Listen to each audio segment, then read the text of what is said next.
और बच्चा क्या हाल है। आज का जो क्वेश्चन है जेई एडवांस वही टॉपिक है जो पिछले क्लास का मेरा टॉपिक था। तो जिसने पिछले क्लास का देखा है या फिर नहीं भी देखा है फिर भी समझ में आएगा, लेकिन पिछले क्लास का जो देखा है उसको ज़्यादा समझ में आएगा, तुरंत समझ में आएगा। ठीक है, तो जो नहीं देखा है वो देख लेना। टॉपिक वही है, work done by variable force पर ही का क्वेश्चन है, थोड़ा अलग तरीके से फ्रेम किया गया है ना। देखने में ये इतना बड़ा फोर्स दे रखा है, इस फोर्स की वजह से वर्क डन निकालना है, इस फोर्स की वजह से वर्क डन निकालना है।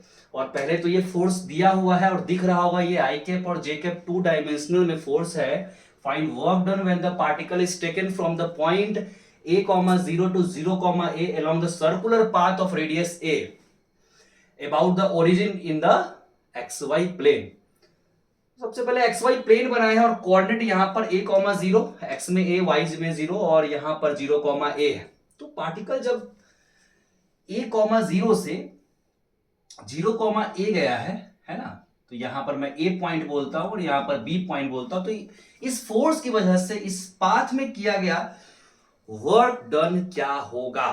तो क्या पिछले क्लास में हम लोग जो work done by variable force है, बिकॉज देख रहे हैं यहां पर वेरिएबल फोर्स है, तो क्या हम लोग को पता है कि वर्क डन जो वेरिएबल फोर्स है वो हम लोग किस तरह से निकालते हैं, integration of F D R vector dot D R vector, हाँ या ना। इस तरह से निकालते हैं, इंटीग्रेशन ही हमको करना पड़ेगा, ये कुछ अलग तरीके से करना पड़ेगा। हमने पिछले क्लास में देखा था कि कैसे हम two dimensional three dimensional force की वजह से वर्क डन हम लोग कैसे निकालते हैं, ये पिछले क्लास में देखे थे। फिर भी हम थोड़ा सा एलिब्रेट कर देते हैं यहां पर कि किस तरह से किया जाता है। सबसे पहले फोर्स तो दे रखेगा, आपको सबसे पहले डिस्प्लेसमेंट लेना कि कौन सा प्लेन है, ये एक्स वाई प्लेन है। तो सबसे पहले एक काम करते हैं ना कि डिस्प्लेसमेंट वेक्टर अगर हम आर वेक्टर अगर हम बोलते हैं तो हम क्या लिखेंगे। अगर कोई पार्टिकल इस वाले घर में ट्रेवल कर रहा है तो उसका डिस्प्लेसमेंट, चूंकि ये एक्स वाई प्लेन है, तो एक्स वाई अगर प्लेन है तो उसका डिस्प्लेसमेंट अगर आपको वेक्टर फॉर्म में लिखना है, क्या मैं x I cap plus Y J cap लिख सकता हूं? बिल्कुल लिख सकते हैं सर, है कि नहीं। और अगर हमको छोटा सा डिस्प्लेसमेंट अगर लिखना है डी आर वेक्टर, तो क्या हम ये भी लिख सकते हैं D R vector equal to D X I cap plus में डी वाई जे कैप, हाँ या ना। बिल्कुल लिख सकते हैं, ठीक है। ओके, तो यहां से मेरा डी आर वेक्टर मिल गया और एफ वेक्टर मेरे को पता है। और अगर हम यहां से वर्क डन अगर लिखना चाहें तो क्या हम इन दोनों को, अगर फोर्स दिया हुआ है मेरा, चलो मैं लिखता हूं K X upon X square plus Y square power 3/2 और आई कैप प्लस में Y X square plus Y square power 3/2 J cap, ठीक है। Work done equal to F vector, ये एफ वेक्टर हो गया, डॉट डी आर वेक्टर जो कि मेरा क्या है D X I cap plus, मैं यहां लिख देता हूं है ना, या फिर यहीं पे लिखता हूं D X I cap plus D Y J cap. इसके साथ डॉट करने का, डॉट करने हम लोग को आता है, आई को आई के साथ, जे को जे के साथ अगर करते हैं तो इसको हम लोग इस तरह से लिख सकते हैं कि वर्क डन जो हो जाएगा कि एक्स डी एक्स, है ना, एक्स डी एक्स। एक काम करते हैं, ये वाला टर्म जो है हम लोग कॉमन निकाल लेते हैं, K by X square plus Y square power में 3/2। अच्छा, यहां इंटीग्रेशन है एक्स डी एक्स प्लस में यहां क्या बचेगा वाई डी वाई। अगर दोनों को हम मल्टीप्लाई करते हैं, इस दोनों को मैंने कॉमन कर लिया, के भी हमारा कॉमन है, तो यहां से ये चीज आया है, ये चीज आया है। अब ये अलग तरीके का है थोड़ा सा, अगर इसको सिंप्लीफिकेशन अच्छे तरीके से करना है ना, इजी तरीके से करता है तो थोड़ा सा दिमाग लगाते हैं यहाँ पर कि कैसे हम लोग कर सकते हैं। तो इंटीग्रेशन थोड़ा सा इसका अलग करना पड़ेगा, u बाई वी लगाना पड़ेगा, y भी वेरिएबल x भी वेरिएबल है, ठीक है। तो वो थोड़ा सा अलग इंटीग्रेशन हो जाएगा। इंटीग्रेशन के रास्ते यहाँ पर और भी हैं, लेकिन हम सिंपलेस्ट तरीके से बनाते हैं, ठीक है। थोड़ा अलग तरीके का है तो समझते हैं कि कैसे हम इसको इंटीग्रेशन वगैरह करेंगे, कैसे लिमिट हम लोग यहाँ पे लगाने वाले हैं, ठीक है।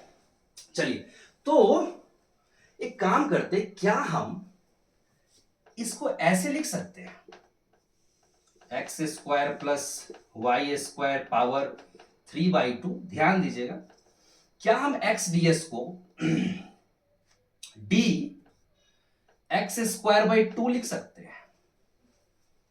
एक्स स्क्वायर का डिफरेंशिएशन 2x होगा, 2 से डिवाइड करके फिर से ये क्या हो जाएगा, x हो जाएगा। लिख सकते हैं कि नहीं लिख सकते हैं? इसको अगर डिफरेंशिएट करेंगे ये आएगा कि नहीं आएगा? ये तरीका देखो, नया तरीका देखो क्या है ना। आगे जाकर के ये तरीका सिंपल हो जाएगा जब मैथ्स में आप डिफरेंशिएशन पढ़ेंगे। ये तो सिंपल है, अभी आप लोग के लिए शायद नया है। अगर क्लास 11th में हो तो क्लास 12th में अगर इंटीग्रेशन डिफरेंशिएशन पढ़े तो ये फिर इजी है।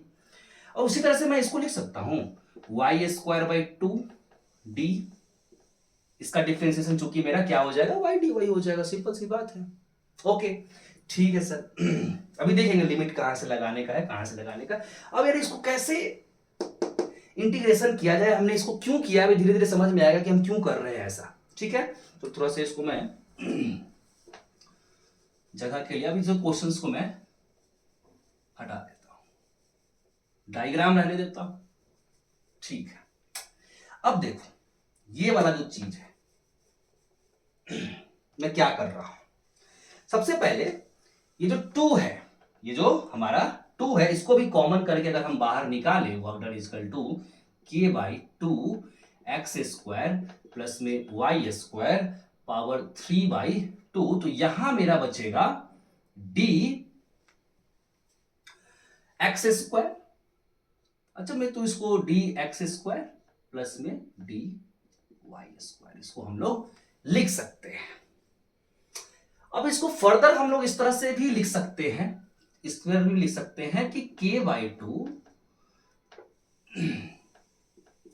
X square plus Y square power में 3 by 2 D X square plus Y square, हम लोग इसको इस तरह से भी लिख सकते हैं। ठीक है सर, यहां तक सही है, चलेगा, कोई दिक्कत नहीं है। ओके, अब हम क्या करें, अब क्या करना पड़ेगा, इंटीग्रेशन कैसे करें समझ ही नहीं आ रहा है। अब आएगा यहां पर मेन, यहां से आपको समझना है क्या करें हम। ठीक है, चलिए कुछ तो नोटिस करो, जो हमने शुरुआत में जो माना है यहां पर जो आर वेक्टर, कुछ तो अगर हम इसका मॉड निकालना चाहें, मॉड आर यानी जो आर का जो मॉड है, आर जो है, क्या इसका मॉड हो जाएगा under root X square plus Y square? अरे हाँ या ना, लिख सकते हैं क्या? अगर हम इसका क्यों कर रहे हैं, धीरे धीरे सब समझ में आ जाएगा। R square equal to X square plus Y square. ठीक है, अब कुछ कुछ समझ में आ रहा है। नहीं सर, यहां तो है X square plus Y square, यहां तो है क्या, अब यहां भी X square plus Y square है। अब हम पुट करते हैं, कितना सिंपल हो जाएगा ये देखने का है, कितना सिंपल इंटीग्रेशन आ जाएगा इतना करते करते। तो के बाई 2, क्या ये वैल्यू मेरा आर स्क्वायर है और उसकी पावर में 3 बाई 2 है? क्या ये वैल्यू भी मेरा क्या है, डी आर स्क्वायर इंटीग्रेशन।